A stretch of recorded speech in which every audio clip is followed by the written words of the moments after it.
Hello everyone, welcome to our channel tech थरस। अब इस वीडियो के माध्यम से हम आपको एएलपी सीबीटी 2 के लिए आप इसको देख सकते हैं, जो कि आपका साइंस पोर्शन आपको इससे क्लियर होगा। और आपको हम बता दें कि सीबीटी 1 एएलपी सीबीटी 1 जितने 2024 में एग्ज़ाम हुए हैं उसका हम साइंस का प्रीवियस ईयर पेपर लेकर के आए हुए हैं, जो कि आपका जेई में बेनिफिट होने वाला है, एएलपी में बेनिफिट होने वाला है, जेई में बेनिफिट होने वाला है। उसके बाद बाद हम बता दें आपको कि ग्रुप डी में बेनिफिट होने वाला है, एनटीपीसी में बेनिफिट होने वाला है। तो रेलवे के जितने भी एग्जाम है उसमें आपको बेनिफिट होने वाला है। तो अब हम इसको चालू करते हैं और आपको बता दें कि रेलवे में ज़्यादातर क्वेश्चन जो होता है आपको प्रीवियस ईयर क्वेश्चन से देखने को मिलता है, और ये जो हो जाएगा आपका प्लेटफॉर्म बुक के माध्यम से हो जाएगा। तो आइए देखते हैं सबसे पहले फर्स्ट क्वेश्चन हमारा कौन सा होगा। तो फर्स्ट क्वेश्चन हमारा होगा कि पदार्थ के कण, क्या बोला गया है कि पदार्थ के कण किसके कारण निरंतर गतिमान रहते हैं। तो देखिए, पदार्थ के कण जो होता है किसके कारण बोला गया है निरंतर गतिमान रहते हैं। तो ऑप्शन दिया गया है, ऑप्शन नंबर 1 गतिज ऊर्जा, ऑप्शन नंबर बी यांत्रिक ऊर्जा, ऑप्शन नंबर सी नाभिकीय ऊर्जा, ऑप्शन नंबर डी जो हो जाएगा रासायनिक ऊर्जा। तो इसका आंसर जो हो जाएगा आपके पदार्थ के कण निरंतर गतिमान रहते हैं तो गतिज ऊर्जा के कारण होते हैं। गतिज ऊर्जा का फॉर्मूला होता है 1/2 mv² होता है। और यांत्रिक ऊर्जा का मतलब होता है potential energy plus kinetic energy. Potential energy कहने का मतलब कि स्थितिज ऊर्जा, और काइनेटिक ऊर्जा के योग को हम क्या बोलते हैं, यांत्रिक ऊर्जा बोलते हैं। नाभिकीय ऊर्जा क्या होता है, तो नाभिकीय ऊर्जा जो होता है दो प्रकार के होता है, एक होता है आपका नाभिकीय संलयन अभिक्रिया, एक होता है आपका विखंडन अभिक्रिया। और रासायनिक ऊर्जा आप देख सकते हैं, जैसे कि बैटरी में जो होता है रासायनिक ऊर्जा होता है, बैटरी जो होता है रासायनिक ऊर्जा को कन्वर्ट करके किस में कन्वर्ट करता है, तो इलेक्ट्रिक ऊर्जा में कन्वर्ट करता है। तो ऑप्शन नंबर इसका कौन सा हो जाएगा, गतिज ऊर्जा हो जाएगा। नेक्स्ट क्वेश्चन देखते हैं। नेक्स्ट क्वेश्चन हो जाएगा आपका कि निम्नलिखित में से कौन सी रेखित, क्वेश्चन देखिएगा ध्यान से, क्योंकि देखिए ये सभी क्वेश्चन जो है एएलपी सीबीटी 1 का क्वेश्चन है। अगर आप इसे क्वेश्चन को कर करके जाते हैं तो समझिए कि ग्रुप डी या एनटीपीसी में आप 100% एफर्ट दे करके आइएगा। तो देखिए क्वेश्चन देखते हैं कि निम्नलिखित में से कौन सी रेखित पेशियों की विशेषता है। तो देखिए, तर्कवाकार अशाखित वे अकेंद्रीय होती है, तर्कवाकार अशाखित वे बहुकेंद्रीय होती है, बेलनाकार अशाखित वे बहुकेंद्रीय होती है, बेलनाकार शाखित वे बहुकेंद्रीय होती है। तो देखिए क्या बोला गया है, रेखित पेशिया की बोला गया है। तो रेखित पेशिया जो होता है तर्कवाकार नहीं होता है, तो काट दीजिए। बेलनाकार होता है, अशाखित होता है और बहुकेंद्रीय होता है। और ये जो हो जाएगा बेलनाकार हो जाएगा, शाखित हो जाएगा, बहुकेंद्रीय किस में होता है, तो आपका हृदय में होता है। और ये जो हो जाएगा इसका आंसर जो हो जाएगा बेलनाकार होता है, अशाखित होता है और बहुकेंद्रीय होता है। ये सभी जो होता है केंद्रीय होता है। ये मांसपेशियाँ जो धारीदार दिखती है तथा उस उत्पन्न करने वाले संकोचन के लिए उत्तरदायी होता है। पेशीय तंतु की कोशिका द्रव को, पेशीय तंतु को जो होता है कोशिका द्रव हम उसको क्या बोलते हैं, तो सर्कोप्लाज्मा बोलते हैं। पेशी की संरचनात्मक तथा क्रियात्मक इकाई को सर्कोमियर कहते हैं। कंकाल मांसपेशियाँ कंकाल से जुड़ी होती है जो स्वैच्छिक नियंत्रण में उपयोगी होती है। और हृदय मांसपेशियाँ पूरे शरीर में रक्त के लिए जिम्मेदार होता है। और ये जो होता है हृदय मांसपेशियाँ जो होता है शाखित होता है। नेक्स्ट क्वेश्चन देखेंगे। उत्तल दर्पण से प्रकाश के परावर्तन के मामले में जब प्रकाश की एक समानांतर किरण परावर्तक सतह पर आपतित होती है तो परावर्तित प्रकाश प्रतीत होगी। तो क्वेश्चन देखिए क्या बोला गया है, एक बोला गया है क्या कि उत्तल दर्पण से प्रकाश परावर्तन के मामले में जब प्रकाश की एक समानांतर किरण परावर्तक सतह से आपतित होती है तो परावर्तित होती है कहाँ से, तो मुख्य फोकस से जो होती है अपवर्तित होती है। और उत्तल दर्पण का उपयोग जो होता है आप कहाँ पे कर सकते हैं, तो उत्तल दर्पण का उपयोग जो होता है आपका साइड मिरर में कर सकते हैं, स्ट्रीट लैंप में कर सकते हैं, ब्लाइंड स्पॉटों में कर सकते हैं। सुरक्षा उद्देश्यों के लिए एटीएम मशीन या अन्य स्थानों पर चोरी रोकने के लिए हम उत्तल दर्पण का यूज करते हैं। उत्तल दर्पण में बना हुआ प्रतिबिंब हमेशा जो होता है आभासी होता है, वस्तु से छोटा होता है और दर्पण के पीछे बनता है। उत्तल दर्पण का उभरा हुआ भाग जो होता है परावर्तक होता है। उत्तल दर्पण में जो होता है वस्तु की दूरी जो होता है आपका ऋणात्मक होता है, और वस्तु की दूरी ऋणात्मक होता है, और प्रतिबिंब की दूरी जो होता है आपका धनात्मक होता है। फोकस जो होता है आपका धनात्मक होता है। और अवतल दर्पण में जो होता है ये सभी जो होता है निगेटिव में होता है। नेक्स्ट क्वेश्चन देखते हैं, फोर्थ नंबर क्वेश्चन कि मस्तिष्क से निकलने वाले कपाल तंत्रिकाएं, क्वेश्चन क्या बोला गया है कि मस्तिष्क से निकलने वाले कपाल तंत्रिकाएं तथा मेरु रज्जु से निकलने वाले मेरु तंत्रिकाएं मिलकर के किसका निर्माण करती है। तो क्वेश्चन पूछा गया है कि मस्तिष्क से निकलने वाली कपाल तंत्रिकाएं और मेरु रज्जु से निकलने वाली मेरु तंत्रिकाएं मिलकर के क्या बनाती हैं, तो परिधीय तंत्रिका बनाती है। क्वेश्चन आंसर कौन सा हो जाएगा इसका आंसर जो हो जाएगा परिधीय तंत्रिका बनाती है। आखिर परिधीय तंत्रिका होती कौन सी है, तो क्या है, तो देखिए परिधीय तंत्रिका जो होती है, परिधीय तंत्रिका जो होती है आपका 12 जो होती है कपाल तंत्रिका, 12 कपाल तंत्रिका और जो होता है 31 जो होता है मेरु तंत्रिका मिल करके, 12 कपाल तंत्रिका और 31 जो होती है मेरु तंत्रिका मिल करके परिधीय तंत्रिका का निर्माण करती है। और तो कपाल तंत्रिका जो होते हैं मस्तिष्क से तथा मेरु तंत्रिका मेरुदंड से उत्पन्न होती है। मस्तिष्क का सबसे बड़ा भाग को हम क्या बोलते हैं, सेरिब्रम बोलते हैं, जो बुद्धि विवेक एवं ज्ञान के केंद्र बिंदु होता है। नेक्स्ट क्वेश्चन देखते हैं कि किसी वस्तु द्वारा इसकी स्थिति या विन्यास में परिवर्तन के कारण प्राप्त ऊर्जा को हम क्या बोलते हैं।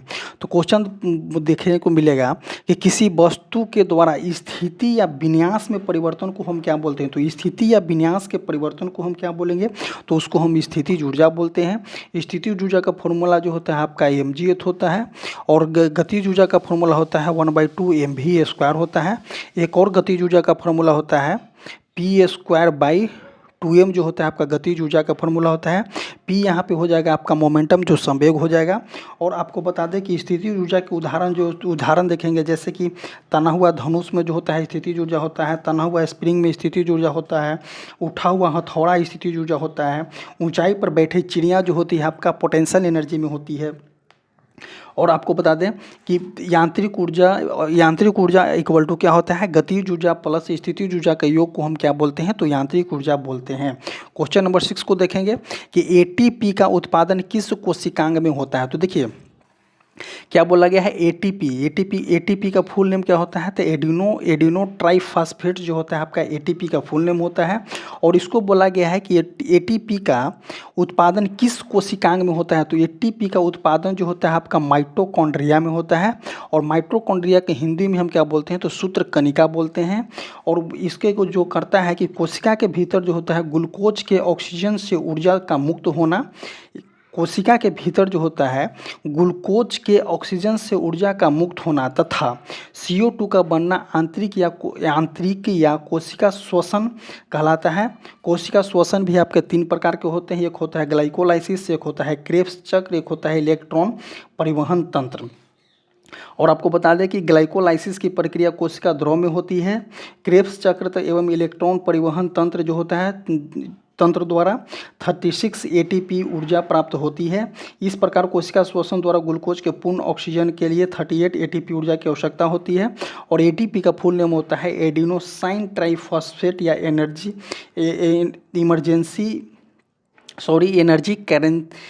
एनर्जी करेंसी भी हम बोलते हैं। आगे देखते हैं तारों का टिमटिमाना क्या होता है। तो देखिए तारों का टिमटिमाना जो होता है किस प्रकार के परिघटना है, तो प्रकाश के अपवर्तन, प्रकाश के परावर्तन, प्रकाश के व्यक्तीकरण नहीं होगा, प्रकाश के विक्षेपण नहीं होता है। तो तारों का टिमटिमाना जो होता है प्रकाश के अपवर्तन के कारण जो होता है तारा टिमटिमाता है। आगे देखते हैं, जब तारों से आती हुई प्रकाश की किरणें वायुमंडल के विभिन्न परतों से गुजरती है। देखिएगा इसका आंसर जो ध्यान से देखिए कि तारों अपवर्तन किसको बोलते हैं। तो तारों से आती हुई प्रकाश की किरणें वायुमंडल के विभिन्न परतों से गुजरती है तो प्रकाश का वेग बढ़ता घटता प्रतीत होता है, जिसके कारण तारा जो होता है टिमटिमाता है।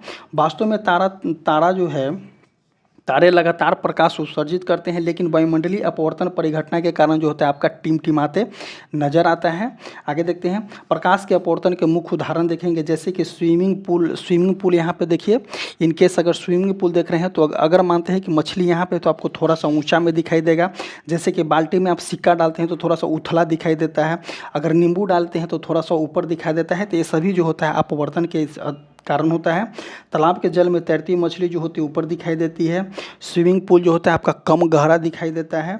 जल में रखे सिक्के जो होता है ऊपर दिखाई देता है। लेंस जो होता है प्रकाश अपवर्तन के माध्यम से ही काम करती है। और एक होता है आपका इंद्रधनुष। तो इंद्रधनुष जो होता है प्रकाश के वर्ण विक्षेपण के कारण काम करती है। अपवर्तन एवं पूर्ण आंतरिक परावर्तन के कारण जो होती है आपका इंद्रधनुष दिखाई देती है। नेक्स्ट क्वेश्चन देखते हैं, क्वेश्चन नंबर 8। क्वेश्चन नंबर 1 देखेंगे, निम्नलिखित में से कौन सा उपकरण जो है विद्युत धारा के चुंबकीय प्रभाव का उपयोग नहीं करता है। क्वेश्चन ध्यान से देखिएगा कि निम्नलिखित में से कौन सा उपकरण जो है विद्युत धारा के चुंबकीय प्रभाव का उपयोग नहीं करता है। तो देखिए माइक्रोफोन हो जाएगा। माइक्रोफोन जो होता है आपका विद्युत धारा का चुंबकीय प्रभाव का उपयोग करता है, विद्युत जनित्र भी करता है, अब विद्युत मोटर भी करता है। नहीं करता है तो चुंबकीय दिक्सूचक नहीं करता है। तो चुंबकीय दिक्सूचक करता क्या है, तो चुंबकीय कपास इस सिद्धांत पर आधारित है कि पृथ्वी का चुंबकीय क्षेत्र कंपास के चुंबकीय ध्रुव की ओर अपनी की ओर आकर्षित करता है। चुंबकीय कंपास नेविगेशन में महत्वपूर्ण भूमिका निभाती है। और माइक्रोफोन की आपको बता दें तो माइक्रोफोन जो होता है ध्वनि ऊर्जा को विद्युत ऊर्जा में रूपांतरित करता है, तो माइक्रोफोन में भी हो जाएगा। अब विद्युत जनित्र जो हो जाएगा, विद्युत जनरेटर जो हम इसको बोलते हैं, तो विद्युत जनरेटर क्या करता है, यांत्रिक ऊर्जा को विद्युत ऊर्जा में कन्वर्ट करता है। अब विद्युत मोटर जो होता है विद्युत ऊर्जा को यांत्रिक ऊर्जा में कन्वर्ट करता है। और विद्युत जनरेटर जो होता है आपका विद्युत चुंबकीय प्रेरण पर आधारित होता है। देखिए यही सब क्वेश्चन जो होता है एग्जाम में देखने को मिलता है आपका, कि विद्युत जनरेटर जो होता है, विद्युत जनरेटर जो होता है विद्युत चुंबकीय प्रेरण के सिद्धांत पे कार्य करता है। और विद्युत मोटर जो होता है आपका विद्युत चुंबकीय प्रभाव पर आधारित होता है, विद्युत चुंबकीय प्रभाव पे हो जाएगा। और ये जो होता है विद्युत प्रेरण पे, अगर प्रेरण हो जाएगा तो विद्युत जनरेटर हो जाएगा। अब विद्युत प्रभाव बोल जाएगा तो यहाँ पे विद्युत मोटर हो जाएगा। नेक्स्ट क्वेश्चन देखते हैं कि स्त्री जो कि हम आयरन करते हैं, इलेक्ट्रिक टोस्टर हो जाएगा, इलेक्ट्रिक ओवन हो जाएगा, इलेक्ट्रिक केतली और इलेक्ट्रिक हीटर जैसे विद्युत उपकरण विद्युत धारा के किस प्रभाव पे आधारित होता है।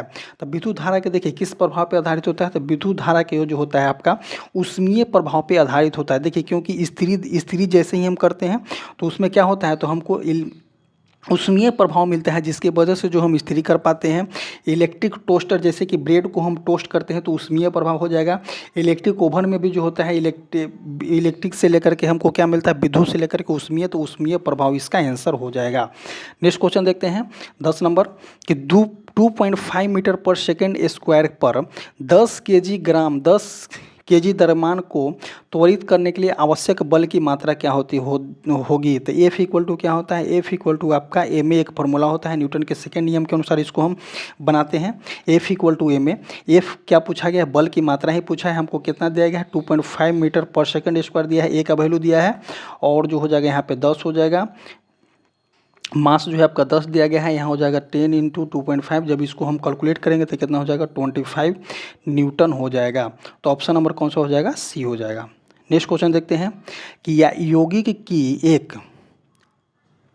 नेक्स्ट क्वेश्चन देखेंगे कि यौगिक की एक ऐसी श्रृंखला जिसमें कार्बन श्रृंखला में स्थित हाइड्रोजन को एक ही प्रकार के प्रक्रियात्मक समूह को प्रतिस्थापित करता है, उसे हम क्या कहते हैं। तो देखिए क्या बोला गया है, यौगिक की एक श्रृंखला जिसे हम कार्बन श्रृंखला में स्थित हाइड्रोजन को एक ही प्रकार के, ध्यान दीजिएगा क्वेश्चन यहाँ से समझ में आएगा आपको कि एक ही प्रकार के प्रक्रियात्मक समूह को प्रतिस्थापित करता है। जब एक ही प्रकार के प्रत्यास्थाप समूह को प्रतिस्थापित करेगा तो हम उसको क्या बोलेंगे, तो समजातीय बोलते हैं। और समजातीय में जो होता है आपका CH2 का अंतर होता है। नेक्स्ट क्वेश्चन देखते हैं हम यहाँ पे, आगे देखते हैं नेक्स्ट क्वेश्चन कि जब हाइड्रोक्लोरिक अम्ल, क्वेश्चन क्या बोला गया है कि जब हाइड्रोक्लोरिक अम्ल जल के साथ अभिक्रिया करता है तो क्या बनाता है। यहाँ पे क्या निम्नलिखित में से क्या देखा है, तो देखिए जब जो होता है HCl बोला गया है, HCl जो होता है जल के साथ H2O के साथ अभिक्रिया करता है तो क्या बनाता है, H3O बनाता है, प्लस जो होता है यहाँ पे क्लोरीन निकलेगा। तो ऑप्शन नंबर कौन सा हो जाएगा, H3O प्लस HCl। देखिए इसमें ऑप्शन नंबर कौन सा हो जाएगा, सी हो जाएगा, ए प्लस हो जाता है। आगे देखते हैं नेक्स्ट क्वेश्चन, जेली की स्थिति, क्वेश्चन क्या बोला गया है कि जेली की स्थिति में निम्नलिखित में से कौन सी परिक्षिप्त प्रवस्था होती है। तो देखिए क्वेश्चन देखने को मिला है आपको कि जेली की स्थिति में निम्नलिखित में से कौन सी जो होती है परिक्षिप्त प्रवस्था होती है। तो परिक्षिप्त प्रवस्था गैसीय प्रवस्था नहीं होगा, ठोसीय प्रवस्था नहीं होगा, द्रव और गैस दोनों प्रवस्थाएं भी नहीं होगा। तो ऑप्शन नंबर कौन सा हो जाएगा, बी जो हो जाएगा द्रवीय प्रवस्था होती है। जेली जो होता है ठोस एवं द्रव का जो होता है प्रक्षेपण होता है। मक्खन, पनीर एवं जेली जो होता है आदि एक प्रकार का कोलाइड है। कोलाइड में परिक्षेपित माध्यम में परिक्षिप्त प्रवस्था को छितर बितर कर देता है। कोलाइड जो होता है आपका एक प्रकार का विषमांगी मिश्रण है। एरोसोल जो होता है आपका गैस में द्रव, एरोसोल किस क्या होता है, तो गैस में द्रव और गैस में ठोस का परिक्षेपण होता है एरोसोल का। प्रयास में द्रव का परिक्षेपण होता है। दूध जो होता है दूध जो होता है आपका पायास कोलाइड है और रक्त जो होता है आपका सोल कोलाइड है। तो क्वेश्चन आपको यहाँ से भी देखने को मिलता है, दूध जो होता है आपका कौन सा कोलाइड है, तो दूध आपका पायास कोलाइड है। और रक्त जो ब्लड जो होता है, ब्लड जो होता है आपका सोल कोलाइड होता है। रक्त का पीएच मान जो होता है आपका 7.4 होता है। नेक्स्ट क्वेश्चन देखते हैं। क्वेश्चन को क्या बोला गया है, समीकरणों को संतुलित करने के लिए बोला गया है। तो देखिए CeO CH3, तो देखिए समीकरणों को संतुलित कब किया जाता है, तो दोनों साइड के संतुलित समीकरण में अभिकारकों के कुल परमाणु प्रतिफल के कुल परमाणु के बराबर होता है। जैसे कि जितना इधर में होगा, जितना राइट साइड हो जाएगा, जितना ही आपका लेफ्ट साइड हो जाएगा। तो राइट साइड वाले और लेफ्ट साइड वाले दोनों के जो होता है द्रव्यमान सेम होना चाहिए। तो देखिए फर्स्ट ऑप्शन में देखेंगे 3Cu इसमें है, इसमें भी है, ओके है। ओ जो होता है यहाँ पे 3 गो है, लेकिन ओ यहाँ पे कितना है, 4 है। तो ऑप्शन नंबर बी जो हो जाएगा, ए जो हो जाएगा कट जाएगा। अब देखेंगे option number 2, option number 3Tu यहाँ पे भी है, यहाँ पे भी है, 3 कॉपर है। ऑक्सीजन कहाँ है, ऑक्सीजन इसमें 3 है, इसमें ऑक्सीजन कितना है, इसमें भी 3 है। अब देखेंगे ये दोनों ऑक्सीजन और Cu तो मिल गया। अब देखेंगे H3 कितना है, तो H3 देखिए 2 यहाँ पे कोफिशिएंट लगा हुआ है, तो 3 दूनी 6 हो जाएगा। तो देखिए Ht कितना हो जाएगा, 3 दूनी 6 यहाँ पे हाइड्रोजन हो जाएगा, और नाइट्रोजन 2 है तो नाइट्रोजन 2 है। तो ये जो ऑप्शन नंबर बी जो हो जाएगा आपका संतुलित समीकरण हो जाएगा।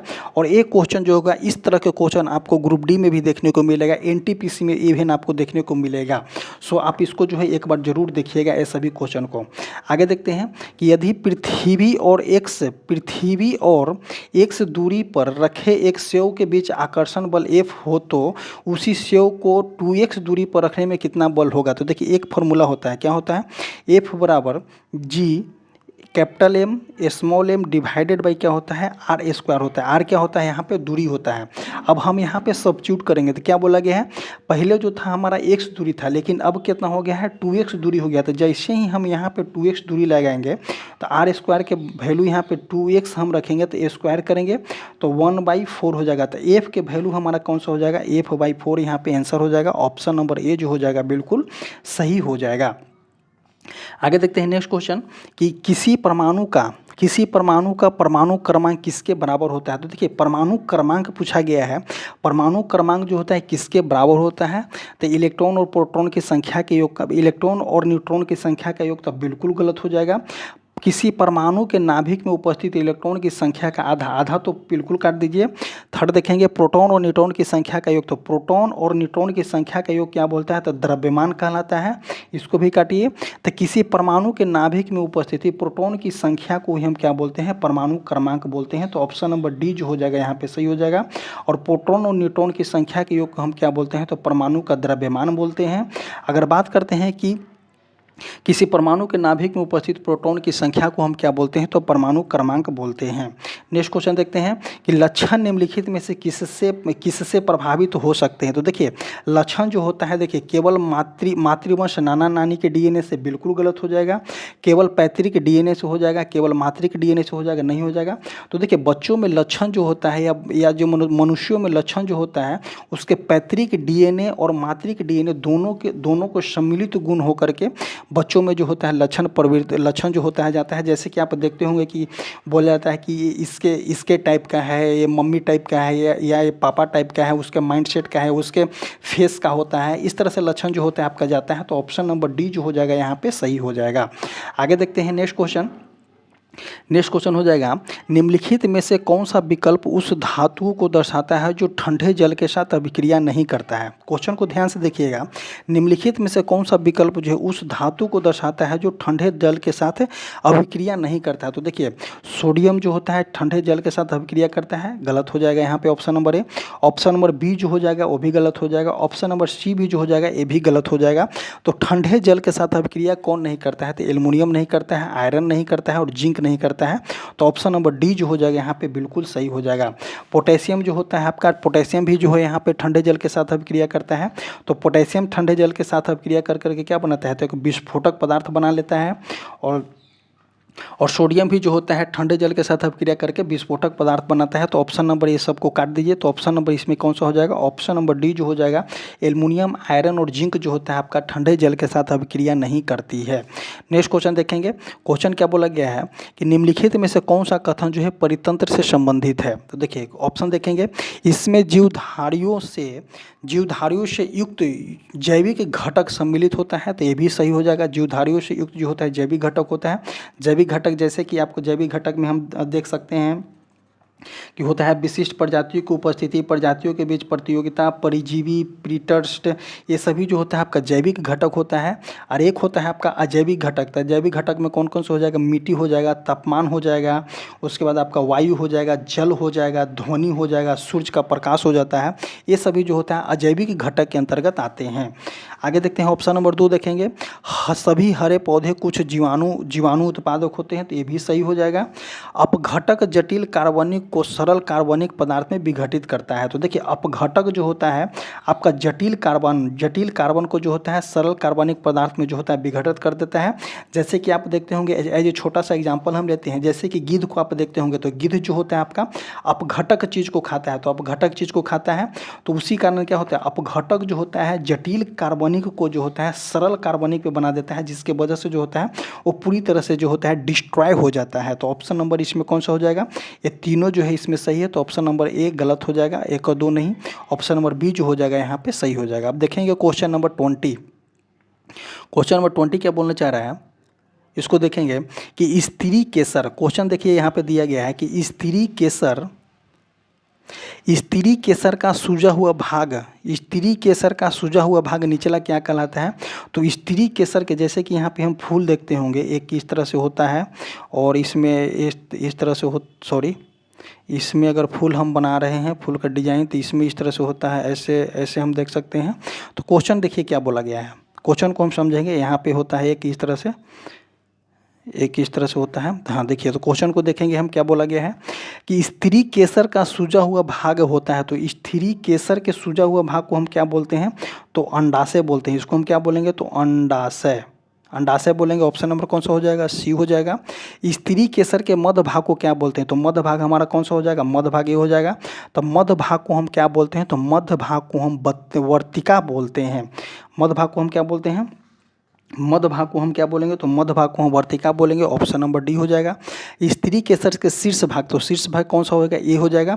तो शीर्ष भाग को हम क्या बोलते हैं, तो शीर्ष भाग को वर्तिकाग्र बोलते हैं। ऑप्शन नंबर ए हो जाएगा। और अंडाशय में क्या होता है, तो अंडाशय यहाँ क्या होता है, यहाँ पे आपका बीजांड होता है। तो ऑप्शन नंबर कौन सा हो जाएगा, बी हो जाएगा। तो देखिए कौन सा हो जाएगा, ऑप्शन नंबर सी सही है। ऑप्शन नंबर सी और सी, एक का सी, दो का बी नहीं होगा, 2 का कौन सा हो जाएगा, डी होगा। तो ऑप्शन नंबर डी जो हो जाएगा यहाँ पे सही हो जाएगा। और इसी तरह से देखिए, अगर वर्तिका एक चिपचिपा जो होती है मोम जैसी संरचना होती है, जो परागन के दौरान जो होता है, परागन के दौरान पराग प्राप्त करता है। पुंकेसर जो होता है पुष्प का नर प्रजनन है, जो कि परागन उत्पन्न करता है। और इसी तरह से जो होता है आज का जो होता है सेट समाप्त होता है। आपको ये सेट जो है आपका रेगुलर वाइज में देखने को मिलेगा। और देखिए आप जो है साइंस अगर इसको देख करके जाते हैं तो मैक्सिमम से मैक्सिमम क्वेश्चन को आप कवर कर सकते हैं, क्योंकि रेलवे जो होता है प्रीवियस ईयर क्वेश्चन को ही देखता है। और हमारा टेलीग्राम चैनल है, जो कमेंट बॉक्स और डिस्क्रिप्शन बॉक्स में टेलीग्राम का लिंक पिन कर दिया गया है, वहाँ से जाइए और इसको जुड़िए। Thank you.